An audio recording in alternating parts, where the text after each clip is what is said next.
It's a common sense recap of the big stories. It's Katz and Cosby on 77 WABC. Boy, so much going on in the presidential race now with Tim Walz, the moderate, right? I'm being facetious. Fathers knows best. Yes, exactly. Burn, baby, burn. Burn, baby, burn. Yeah, where's again? the burn, baby, burn? Let's do. Maybe we could do that leading into to Roger. Well, we all know this song, right? You know this song, Rudy. You love this song by the Temptations, right? What was it? No, who was it? The Tramps. That's right. They're great. Anyway, Roger Stone joins us now. Roger, you can't. You can't almost show two different worlds more than what we're dealing with now between Tim Walz now added to Kamala Harris's ticket. And then you saw J.D. Vance today saying, which America do you want to live in? You want to have America looking like Minneapolis in 2020 during the, quote, summer of love? Yeah, it's really extraordinary. Kamala Harris actually seems to have selected someone who is actually even further left and crazy than she is. And clearly they didn't do very much vetting, because it's absolutely clear that when his unit was called up, despite the fact that he bragged constantly during his political career about his military service, but when his unit was called up to go to Iraq, he dropped out. He basically dropped out and never went, yet we have video of him talking about being in battle. So to my mind, that's at a minimum stolen valor. And then there's a whole issue of his actions during the Antifa BLM riots back in May of 2020. The mayor of Minneapolis requested support from the Minnesota National Guard, yet the governor, Tim Walz, delayed for 3 days. And then afterwards tried to blame the mayor for the delay when the mayor didn't have the authority to deploy the National Guard. He wants to do away with fossil fuels. He's against fracking. He's against further exploration for natural gas and oil in this country. No new permits, forcing us to buy expensive garbage oil from Venezuela if they'll sell it to us.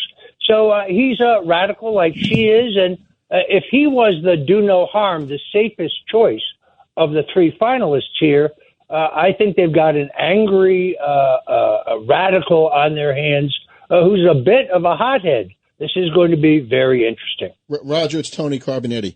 I don't understand strategically how he's the do no harm. I mean, you already have the left wrapped up with her. What do you need him for? I can explain that. Here's what I think. First of all, Josh Shapiro of Pennsylvania was definitely the front runner for this. He came very close, I think, 2 weeks ago, based on some of my sources, to having this locked up. And the idea was, of course, that he would bring Pennsylvania. Mm-hmm. That's a must-win state for Trump. But then I believe Barack Obama, among others, impressed upon Kamala Harris in her campaign that choosing a Jew from Pennsylvania would cost them Michigan and Minnesota with their very, very large pro-Palestinian Muslim American constituencies, which are overwhelmingly Democrats. And they're very significant in both of those states. So I think the idea there was that, okay, we can't take. Okay, that knocks him out, but keep going. Okay, now you go to Mark Kelly. Well, that looks great on paper, former astronaut and so on. There's one minor problem. He's partners with a Chinese communist company that makes these surveillance satellite balloons, like the ones they flew across the entire country, which I think they recognized. Wow.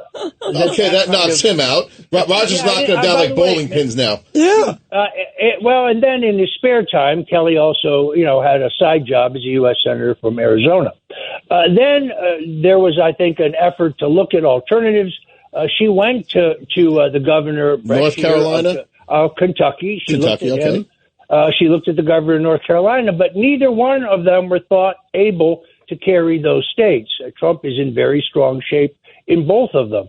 So the idea here was that Walz was the path of least resistance. I think that none of the things that offend us about him offend them, ironically. Well, when it comes down to calling people weird, I think they're the weird ones. In all honesty, this guy, as governor, Tim Walz, required putting tampons in men's rooms and in the boys' rooms in the public schools. Why? Yeah, it's bizarre. I mean, there's some really weird, the other thing too, Roger, I don't know if you saw this, but it came out today on the military stuff that when they finally sent the National Guard, or they were about to, he said, you know what, he actually mocked the National Guard. He said, these guys are not, what are you going to get? You're not going to get professional, really good soldiers. You're going to get 19-year-old cooks. Was his, I mean, this is not, and now she's going out there saying he's this great military warrior.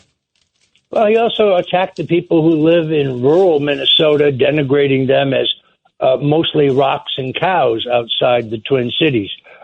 This guy he's an elitist, leftist snob. He's kind of a wise guy. Actually, I can't wait to see a debate with J.D. Vance. He's challenging to Vance. I'd say, be careful, Governor. You may just get what you're asking for. Yeah, you know what? I saw today a very reinvigorated J.D. Vance. I thought he was at his best. It's like the best thing I've heard him today. He really came out on fire because he can make a very stark contrast between his and President Trump's view of America and now with Walz on the ticket. Do you see that it's almost invigorated, I think, the Trump-Vance ticket? Well, first of all, I think the attacks on Vance have been totally unnecessary and baseless. These are elitist snobs who don't like his more traditional family values views. Yes, he's very, very pro-family. He's for a family tax credit. Obama and Harris, particularly Harris, opposed a family tax credit. So I just think the attack on him has been unwarranted, and I always believed that he would rise to his moment in this campaign and prove what I believe is he was the right choice of the finalists. He's not a globalist. He's not a neocon. He's got a record in the U.S. Senate. He's got a record in business. He served his country with honor in Iraq in the U.S. Marine Corps. He's been an entrepreneur.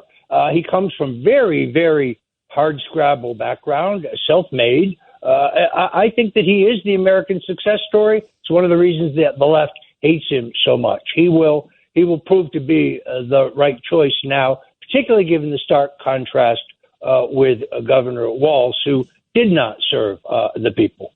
They can compare their war records. Exactly. Yeah, boy, is that going to be interesting. Can you imagine? Right. That's right. Wait till J.D. Vance goes after that. That's exactly right. This is a guy who fought and served, and the other guy ran away when the going got tough. Well, I could not have put it better myself. Look, I think the race is now coming back into some greater focus.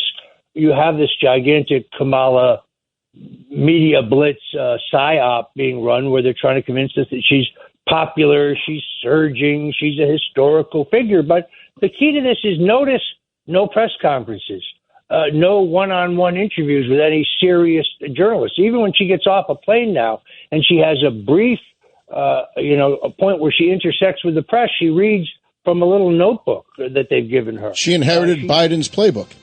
Yeah, she cannot speak extemporaneously. That's clear. She can't think on her feet. Yeah, thank you so much, Roger. Wow. Roger. Roger, we love having you on. Thanks, you, Roger. Love to be here. Many thanks. Love having you.